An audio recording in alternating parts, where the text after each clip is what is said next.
Hello, Weekend Crafter. Welcome back to the Craft Time Studio. I am Ange, and for today, I just want to share with you the basics of making polymer clay earrings. From the materials to the many styles that you can make, even with basic cutters. To start, let me introduce you to my working mat. I've been working on a glass mat since last year and I haven't looked back. I've linked the tutorial above to see an easy and cheap DIY of a glass mat. I also recommend having a pasta roller because it will ensure that your clay is evenly rolled out. I also suggest having a detail needle and an earring hole puncher because I normally punch my holes before I bake them.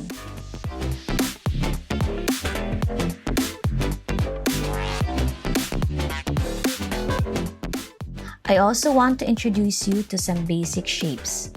A flower shape cutter, a teardrop shape, and a circle.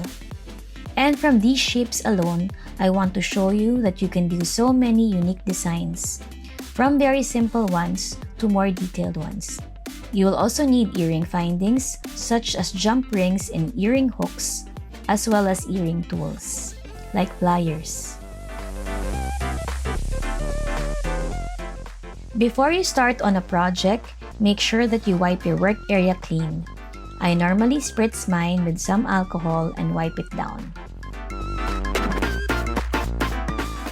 Now let's bring out our polymer clay. For this pair of earrings, I will just go with a basic flower shape. When I roll out the clay, I normally use the number 3 setting on the pasta roller. Once the clay is conditioned, use the flower cutter to punch the shape. Remember to put equal pressure on all the sides of the cutter to get a clean cut. When done correctly, a clean shape will be left on the mat.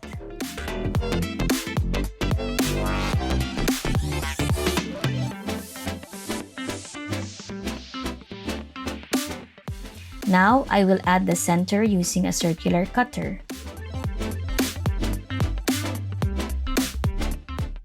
As a tip, to make curved edges on your shapes, you can use soft plastic and then put it on top of the flattened clay before pressing the cutter down. This technique elevates your piece and makes even a simple design look a little bit more complicated. Use a tissue blade to lift the pieces from the glass.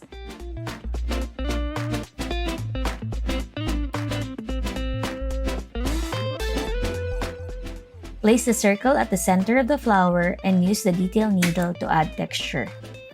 Adding texture is another way to make a simple piece stand out.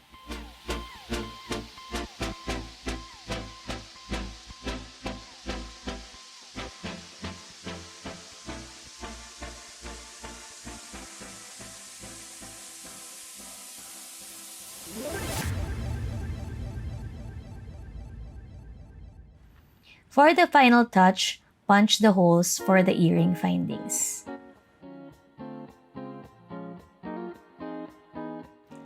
I bake this on top of a glass mat that is covered with parchment paper. The parchment paper ensures that when I bake the piece, I won't have a shiny side.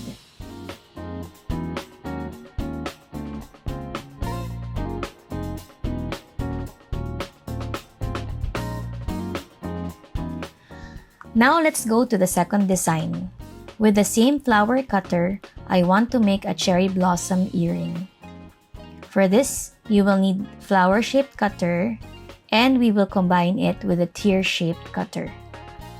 Let's roll out the clay into the number 3 setting and punch 2 flowers.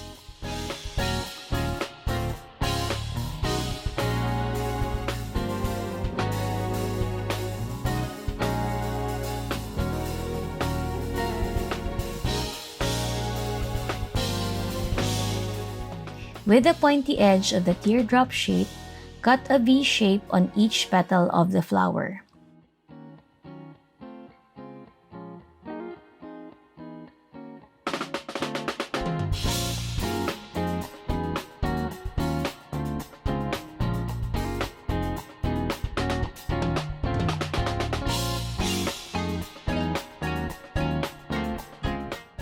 Then, finally, Get the detail needle and draw lines from the center of the flower, moving outward.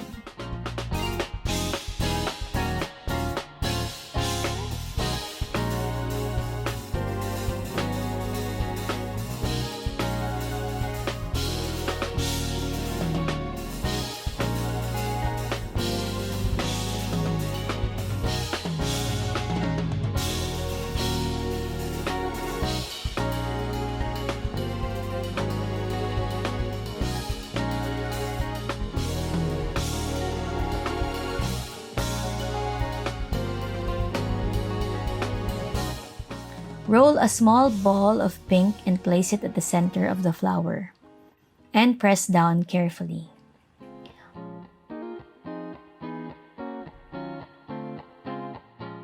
Finally, punch the holes for the earring findings.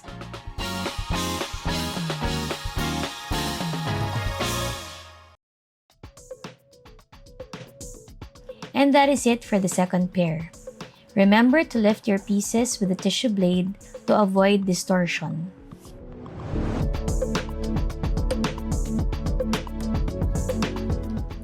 For the third and final design, I will make ginkgo leaves. Still with the same flower cutter and tear-shaped cutter. To make this design, press the flower cutter on the clay.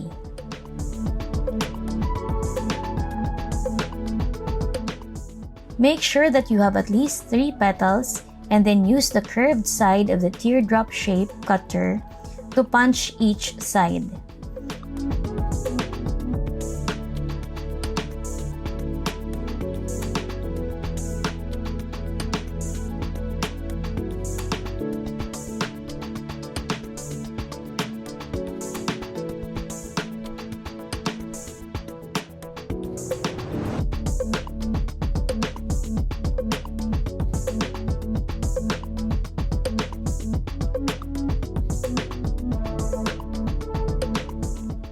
Repeat the process of rolling out the clay into the number 3 setting and punching the flower, but this time, leave just 2 petals.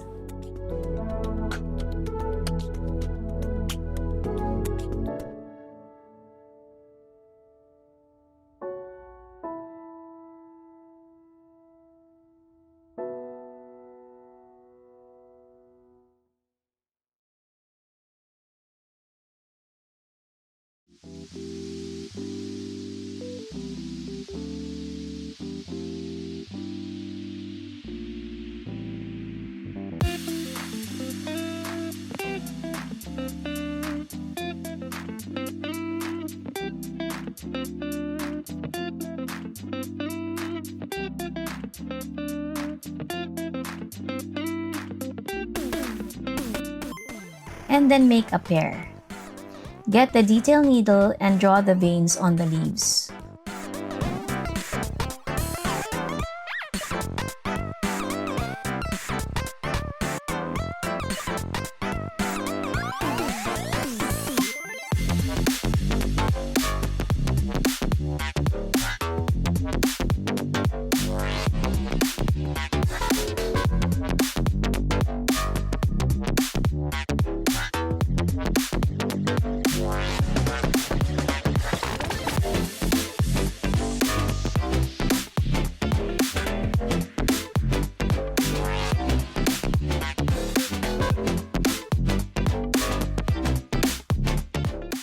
On the bigger leaf, I will punch 1 hole on top.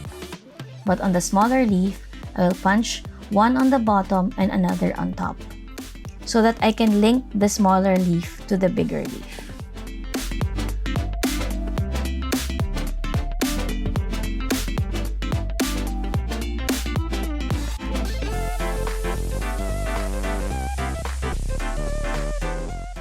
Once the pieces are completely baked, the next step is to sand the pieces. As my hands are pretty sensitive, I can't use big power tools. I am glad that I discovered that the battery-operated nail tool works great with sanding my earrings. Just remember to have proper ventilation when you sand your pieces. I also wear a mask just to be extra safe.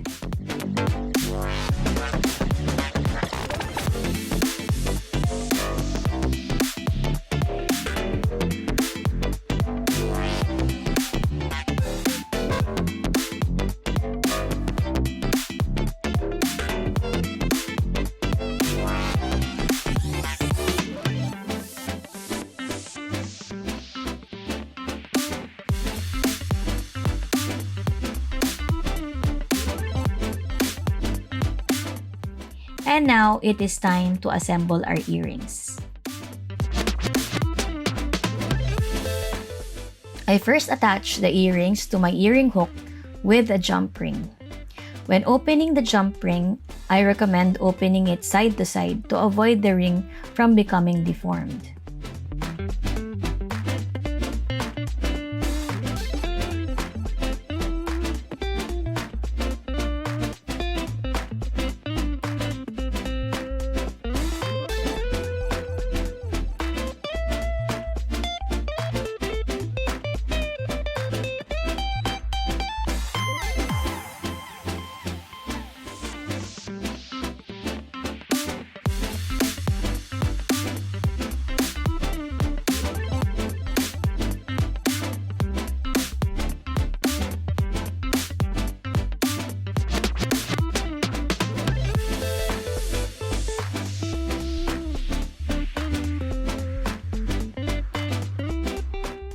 And there you have it.